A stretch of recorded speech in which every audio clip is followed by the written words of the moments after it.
ఎవరండి ఎవరికి ఇచ్చారు? జోనల్ 8 కమిషనర్కి ఇచ్చారు. జోనల్ కమిషనర్ కి ఇవ్వడం జరిగింది 70 కేజీలు.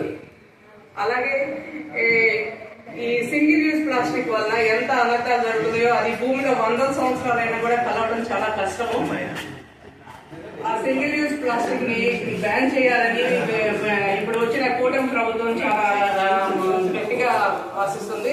అలాగే సీఎం గారు కూడా దీని మీద ఎవ్రీ మంత్లీ అవేర్నెస్ క్యాంప్స్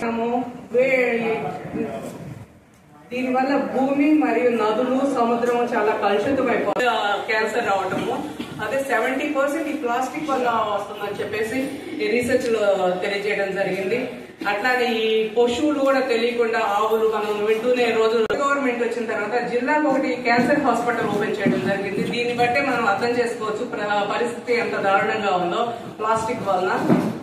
అందుకని మన అందరం కలిసి చెయ్యి కలిస్తేనే ప్రతిదీ ఏ పనైనా సక్సెస్ అయ్యేది. అందరం కలిసి మను గారికి హెచ్పిసిఎల్ విశాఖ ఫ్యామిలీ తరఫున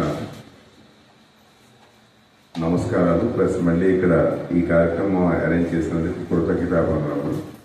నా పేరు Kali Narasimham, chief manager public relation CSR గా రిటైర్ అయ్యామన్నా నవంబర్లో.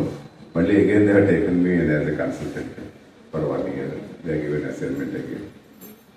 అప్పటి నుంచి కూడా ప్రతి సంవత్సరం July 1st, 15th, August 16th, 31st, September మళ్ళా 1st, 15th, అది 16th, 31st మేము 85 లక్షలు 75 లక్షలు ఖర్చు పెట్టి స్వచ్ఛ భారత్ స్టీల్ డస్ట్బిన్స్ మీరు చూసుంటారు.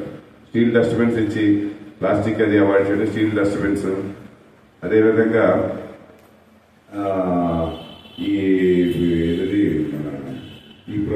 జీవీఎంసీకి 4.32 crores given for dumping yard. అంటే కేక్స్ కింద తయారు చేసి దాన్ని మళ్ళీ మన పవర్ జనరేషన్ కి పంపిస్తారు.